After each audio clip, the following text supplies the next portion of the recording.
መጽሐፍ ቅዱስን በመቅደድ ለቆቀር ወይም በብስኩት መጠቅለያ አርጎ ሲጠቀም የነበረው ግለሰብ በፖሊስ ቁጥጥር ስር ውሏል።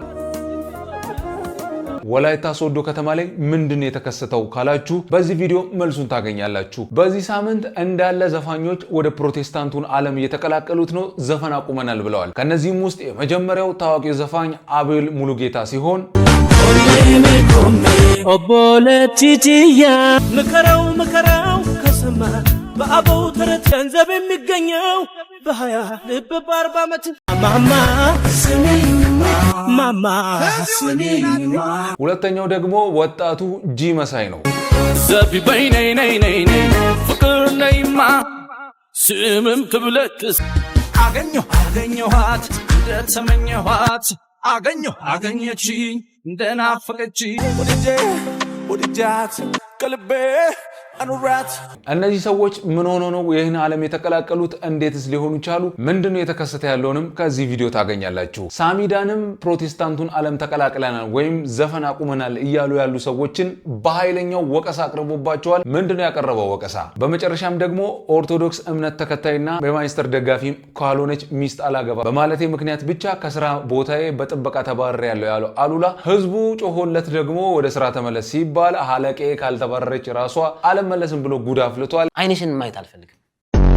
የሚዲያ ሃና አለማታቅ ስራ አስኪያጅ ቡናን ጠጣ ያለች ምትጨቀጭቀኝ የነበረች ሴትዮ ምንድነው እየተከሰተ ያለው የሚለውንም ከዚህ ቪዲዮ ታገኛላችሁ። ሰላም ውድ አሞና ቲዩብ ተከታታዮቻችን፣ አስተማሪ ታሪኮችን፣ ጠቃሚ መልእክቶችንና በሳምንቱ የተከሰቱ አበይት ጉዳዮችን ማግኘት ከፈለጋችሁ ትክክለኛ ቦታ ነው የመጣችሁት። ስለዚህ ይህን ቪዲዮ ላይክ እና ሼር ማድረግ እንዳትረሱ። አሞና ቲዩብንም ሰብስክራይብ አርጉ፣ ቤተሰብ ሁኑ። 10,000 ሰብስክራይበር ልንሞላ ትንሽ ነው የቀረነው። ስለዚህ 10,000 አስገቡ እንላችኋለሁ። ወደ መጀመሪያ ጉዳያችን ስናልፍ በወላይታ ሶዶ ከተማ ለክርስቲያኖች ትንሽ አስደንጋጭ የሚባል ነገር ተከስቷል። ምንድነው ያ ጉዳይ ካላችሁም ደግሞ መጽሐፍ ቅዱስን መጽሐፍ ቀዶ ለብስኩት ወይም ቆቀር የሚባለውን ነገር ጠብሶ መሸጫነት የሚጠቀም ግለሰብ ተገኝቷል። ያው እንደሚታወቀው እኛ ሀገር ላይ ያው ከሻይ ቤት ወይም ደግሞ ዝቅተኛ ሰፈር ውስጥ ያሉ ሻይ ቤቶች፣ ምግብ ቤት ውስጥ የሆነ ነገር ሲሸጥ ጋዜጣ፣ የተለያዩ አይነት ወረቀቶች ላይ ነው እንዲህ አይነት ነገር ተጠብሶ ወይም ተሸፍኖ የሚሰጠውና ይህ ሰው ግን ያደረገው ነገር ለየት ያለ ነገር ነው። ከዚህ በፊትም ይታወቃል። ያው የትምህርት ማስረጃ አንዳንድ እንደ ቀልድ ይነገራል እኮ ለሲቪ ስራ ለመወዳደር ሲቪ አስገብቼ ሱቅ ስመጣ እቃ ገዝቼበት ሲቪን አገኘሁት የሚባሉ ቀልዶች በጣም ብዙ አሉ። ግን ይሄ ከእንደዚህ የከፋና ያለፈ ነው። ምንድነው ካላችሁም ቅዱሱን መጽሐፍ ክርስቲያኖች እንደ ቅዱስ መጽሐፍ የሚያዩት ወይም ደግሞ እንደ መመሪያ የሚመሩበት እንደ ሕግ የሚያዩት ፈጣሪያቸውን ለመከተል የተለያዩ አይነት የእምነት አስተምሮቶችን ለማግኘት የሚጠቀሙትን መጽሐፍ ቅዱስ ቆቀር መጠቅለያ አድርጎ ሲጠቀም ነበርና ይህን ነው ህብረተሰቡ ያገኘው። እንደውም አንድ እናት እቺ በምስሉ ላይ የምትመለከቷት እናት ስታለቀስ እዚህ ጋር የምታዩት እናት ለምን ካላችሁ እቺ እናት እዛ አካባቢ ሻይ ቤቱ ያለበት አካባቢ የምትኖር እናት ናትና ሁሌም ስትመላለስ በዛ ጋር ተቀዶ የተጣለ ወረቀት ታያለች ወይም የመጽሐፍ ቅዱስ ገጽታይና ዝም ብላ ይዛ እየገባች ታስቀምጣለች። ስታስቀምጥ ኦሬዲ የሰበሰበችው ወረቀት 50 ሞልቷል። እሷ ምንን እየተፈጠረ እንዳለ አጣቅምና አሁን ይህን ካየች በኋላ እንዲየቀደደ እንደሆነ ሻይ ቤት እንደዚህ እንዲየሸጠ እንደሆነ ሲገባት ነው እንደዚህ ያለቀሰች ያለችውና ግን ደግሞ የተቀደደ ወረቀቶችን ጠቅላላ ወደ 50 ደርሷል እሷ ወደ ቤት ያስገባችውና ትንሽ ከባድ ነው ለክርስቲያኖች እንዲህ ማድረግ በጣም ያሳዝናል። ይህ ሰውየው ሙስሊም ቢሆንም ግን የሙስሊሞችን የሚወክል አይደለም። ሰላማዊ ሙስሊሞች ማንንም የማይነኩ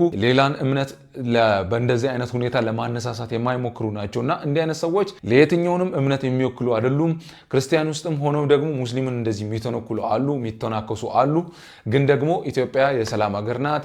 ክርስቲያኖችም ሰላም ናቸው፣ ሙስሊሞችም ሰላም ናቸው። እንዲህ አይነት ነገሮች ግለሰቦች ራሳቸውን ችለው ያደረጉት ነገር ነው እንጂ እምነትን የሚወክል ስላልሆነ እንዲህ አይነት ነገሮችን ደግሞ አጥርቶ መነሳቱም ትክክል ነው ብዬ አምናለሁ። ስለዚህም ህብረተሰቡም ደግሞ በሶዶ አካባቢ ያለ ሰው ለፖሊስ ይሄን ሰው አሳልፎ ሰጥቷል። ምንም አይነት ነገር አልተፈጠረም። ፖሊስም ወደ ፍርድ ቤት ወስዶታል ጉዳዩን። ሻይ ቤቱም ደግሞ እንዲታሸግ ተደርጓል በጊዜያዊነት። ስለዚህ የፍርድ ቤቱ ውሳኔ ነው አሁን የሚጠበቀው። ግን ህዝበ ክርስቲያኑ ያደረገው ነገር በሰላማዊ ሁኔታ ይህን ሰው ወስዶ ለፖሊስ ማስረከቡ በጣም ትልቅ ነገር ነው፣ ደስ የሚል ነገር ነውና ይበረታታል እላለሁ። የፍርድ ሂደቱ ምንድነው የሚለውን በቀጣይ እስቲ የሚከሰት ነገር ካለ ደግሞ ወደ እናንተ ይዤላችሁ እመጣለሁ። በሁለተኛ ደረጃ ደግሞ የተከሰተ ጉዳይ አለ። በዚህ ሳምንት 2 ታዋቂ ዘፋኞች ወደ ፕሮቴስታንቱ ዓለም ተቀላቅለናል፣ ከዚህ በኋላ ዘፈን አቁመናል ብለዋል። እነማን ናቸው ካላችሁ ከዚህ በፊት የምታውቁት ታዋቂው አቤል ሙሉጌታ በዚህ ሙዚቃ ነው የምታውቁት። ኦቦለቲቲያ ምከረው ከሰማ በአበው ተረት ገንዘብ የሚገኘው በሀያ ልብ በ40 ዓመት ማማ ይህም ሰው ከድሮም ጀምሮ ያው የፕሮቴስታንትን እምነት አይነት ንግግሮች ብዙ ጊዜ ያደርግ ነበረ። የሆነ ጊዜ ግን ቴዲ አፍሮ በሰራው ነገር ላይ እሱም ተቃራኒ ሆኖ ስለሰራ በጣም በህዝቡ ሲተች ነበረ። አልበሙን ለቆ እንዳይደመጥ ብዙ ፑሽ ሲደረግ ነበርና ያው አልበሙ እንዳይደመጥ አርገውት ነበረ። የቴዲ አፍሮ አድናቂዎች እንግዲህ ቴዲን መንካት ልክ እንዳልሆነ በአቤል መታየት ይችላልና ያው አቤል ከዛ በኋላ ግን ደግሞ ጀስት ከቆይታ በኋላ እኔ ክርስቲያን ነኝ ብሎ መጥቷል። ወይም ደግሞ ፕሮቴስታንት እምነትን ተቀላቅያለሁ ብሎ መጥቷል። በምትመለከቱት መልኩ ደግሞ የምትመለከቱትን የፕሮቴስታንት መዝሙር ሲዘምር ነበረ በዩቲዩብ ቻናሉ ላይ እንዲያርጎም ለቆ ነበረ። ሞቼ ሳለው ባጣት በበደሌ በስራዬ እንግዲህ ያው እንደዚህ ያደረገ ነበረ። በአንድ በኩል በፕሮቴስታንቶችም ተቃውሞ ሲያስነሳ ነበረ። እንዴት አንድ ሰው ጌታን ተቀብያለሁ ባለ በአጭር ጊዜ ውስጥ እንዲህ መዝሙር ሊለቅ ይችላል ተብሎ ሲነገርም ነበረ። በአንዳንዶች ደግሞ በቃ እንኳንም ዋናው መቀበሉ ሲሉም ነበር እና እንግዲህ የፕሮቴስታንቱን ዓለም ተቀብለዋል። ሁለተኛ ደግሞ ጂ መሳይ የሚባል ይህ ወጣት ሰው ነው። ይህም ሰው በጣም ታዋቂ ዘፋኝ ነው። በጣም እውቅ የሆኑ ሙዚቃዎች አሉ። ሆፕ ኢንተርቴንመንት ላይ ምናምን የተለያዩ አይነት ቦታዎች ላይ የሰራው። ስለዚህ ይህም ሰው ደግሞ አልበሙን እየለቀቀ እንደው አልበሙን ሁሉ ካንስል አድርጎ የተፈራረመውን ውል ደግሞ አቋርጦ እንደሆነ ይሄም ጂ መሳይ የተባለውም ሰው ተናግረዋል። ሙዚቃዎቹን እናንተም ታውቁታላችሁ ብዬ አስባለሁ። እሱም ደግሞ ከዚህ በኋላ ዘፈን የሚባል ነገር አልሰራም ብሎ ወስኖ የፕሮቴስታንቱን ዓለም እንደተቀላቀለ አሳውቋል። እንግዲህ ያው ምንም ማድረግ አይቻልም። ምርጫቸው ከሆነ መብታቸው ነው። ልንቃወማቸው አንችልም። ያው ሰው ደግሞ መንፈሳዊ ከሆነ ይሁን ነው የሚባለው እንጂ እንዴት አይባልም። እንግዲህ አቤል ሙሉጌታም በአንድ በኩል ጂ መሳይም ደግሞ በዚህ በኩል የተለያዩ አይነት ነገሮችን ግን ጂ መሳይ በጣም በቃ እየተደመጠ ያለበት ታይም ነው። ጂ መሳይም ያው የተለያዩ አይነት የበዓል ሙዚቃዎችንም ሰርቷል። ትግረኛ ሙዚቃዎችንም ሰርቷል። ማድመጥ ትችላላችሁ። ቀንጨብ አድርጌ ዩቲዩብ እንዳይዝ አድርጌ ለእናንተ አስተላልፍላችኋለሁ። አድምጡት። ዘቢ በይነይ ነይ ነይ ነይ ፍቅር ነይማ ስምም ክብለክስ አገኘኋት እንደተመኘኋት አገኘችኝ እንደናፈቀችኝ ወድጃት ከልቤ አኑራት። እንግዲህ ይህም ሰው ነው ይህን ዓለም ከዚህ በኋላ ትቼዋለሁ ያለው። ፕሮቴስታንቱን ዓለም ተቀብለዋል። ሳሚዳን ግን ትችት አቅርቦባቸዋል። የፕሮቴስታንቱን ዓለም የሚቀበሉ ሰዎች መጥፎ ከጥልቁ ዓለም ነው የወጣ ነው እያሉ መጥፎ ነገር እየዘሩ ነው፣ ስለዚህ ልክ አይደሉም ብሎ የራሱን ትችት ትንሽ ከበድ ያለ ዱላ አስተላልፈዋል። ዱላውም ለአቤል ይመስላል።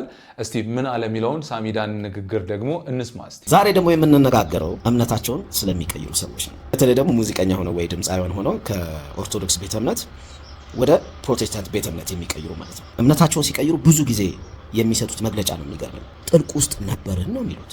የትኛው ጥልቅ ነው? ለምሳሌ ፕራይም ታይማቸው ላይ ደግሞ አይደለም የሚቀይሩት እምነታቸው። ፕራይም ታይም ማለት ለምሳሌ ዘፈን አድርገ ዘፈኑ ታውቆ አልበም ሊሆን ይችላል፣ ሲንግል፣ ከዛ ቱር ትወጣለህ። ያኔ ነው ትኬት ተችሎ ነው። ሰው ደግሞ በጣም በቃ ፍቅሩና አፕሪሺዬሽኑን ያሳያል። እንግዲህ እንዳደመጣችሁት ነው። ሳሚዳንም ያለው ሀሳብ የራሱን ሀሳብ አቅርበዋል። ያው ስትወጡ ዝም ብላችሁ ወይ ውጡ እንጂ ከጥልቁ ወጣን ምናምን እያላችሁ የተለያየ አይነት ነገር አታውሩ የሚል መልእክት ነው ያስተላለፈው። ያው ሳሚዳንም በራሱ ልክ ሊሆን ይችላል፣ እነሱም በራሳቸው ልክ ሊሆኑ ይችላሉ። ሳሚዳን እንግዲህ የራሱን ኦፒኒየን አቅርበዋል፣ ሀሳቡን አቅርበዋል። ያው ምንም ማድረግ አይቻልም። ትንሽ ግን ዱላው በዛበት የሚሉም ወገኖች በዝተዋል። በተቃራኒም ደግሞ በፕሮቴስታንቱ ዓለም ያሉ ሰዎች ደግሞ ሰው ያው ወደዚህ እምነት ስለመጣ ተናደን የሚል አይነት መልእክት አስተላልፈዋል። ሳሚዳን ግን እኔ ከሁለቱም ቤተሰብ ከኦርቶዶክስም ከፕሮቴስታንትም ቤተሰብ ውስጥ ነው የወጣሁት፣ ስለዚህ ምንም አይነት ጥላቻ የለኝም፣ ግን እንደዚህ አይበሉ ሙዚቃውን ነው እያለ ያለው፣ ዲፌንድ ለማድረግ እየሞከረ ያለው ሙዚቃውን ይመስላል። ስለዚህ የሁሉም ሰው ኦፒኒየን ነው፣ ምንም ማድረግ አይቻልም። በመጨረሻም ደግሞ አሁን ስለ ሲዲ ስፖርቱ አሉላ ነው የምናወራው። ሲዲ ስፖርት ላይ አሉላ ላይ ምንድን ነው የተከሰተው ካላችሁ በባለፈው ሳምንት ወጥቶ አንድ ነገር ተናግሮ ነበረ። ከሲዲ ስፖርት ዜና ላቀርብ ወደ ውስጥ ስገባ በጥበቃ እንድባረር ተደርጌያለሁ። ይህም የተባረርኩበት ምክንያት ደግሞ አንድ ወቅት ተመልካች ለቀረበልኝ ጥያቄ ምላሽ እየሰጠው ነበረ። ያም ምላሽ ምንድን ነው? የኦርቶዶክስ ተከታይና የማንቸስተር ዩናይትድ ደጋፊ ካልሆነች ሚስት አላገባም ብዬ በመናገሬ ነው ብሎ ያው የተለያዩ አይነት ነገሮች ወጡ። እንግዲህ ያው እንደዛ ተብሎም ይባረር ወይም ደግሞ በሌላ ምክንያት ይሁን አይታወቅም፣ ግን ደግሞ እንደዛ ነው ብሎ ነው አሉላ የወጣው። አንዳንዴ ኦዲቶሪያል ፖሊሲ ሜንስትሪም ሚዲያዎች ላይ ስለ እምነት ማውራት ላይቻል ይችላል፣ ወይም ደግሞ የግልን ፐርሰናሊ ኦፒኒየን ማውራት ላይቻል ይችላል። በዛም ምክንያት ሊሆን ይችላል። ብቻ እሱ ኦርቶዶክስነት ስላልኩ ብቻ ነው ብሎ ወጣ። አብዛኛው ኦርቶዶክሳውያን ደገፉት። በጣም ብዙ ሰዎች ከኦርቶዶክስ እምነት ውጭም ያሉት አሉላ እንደሚታወቀው ትንሽ በባህሪው በጣም ከሁሉም ሰው ጋር የሚጋጭ አይነት ሰው ነውና ከሁሉም አይነት ሰው ጋር የሚነካከስ አይነት ሰው ነውና ወጥቶ ከአርሰናል ደጋፊዎችም ጋር የሆነ ጊዜ በጣም እንደዚህ ሲጋጭ ነበርና ሁሉም ሰው በቃ የአርሰናልም ደጋፊዎች፣ የማንቸስተር ደጋፊዎች፣ ኦርቶዶክስ፣ ፕሮቴስታንት ሁሉም ሰው ነው ወጥቶ ይህ ሆነ ትክክል አይደለም ይመለስ የሚሉ አቤቱታዎች ቀርቦ ነበርና በጣም ይሄ ደግሞ ልክ የሚሆነ ነገር ነው። ሰው በራሱ እምነት ያለን ሰው ማግባት መብቱ ነው።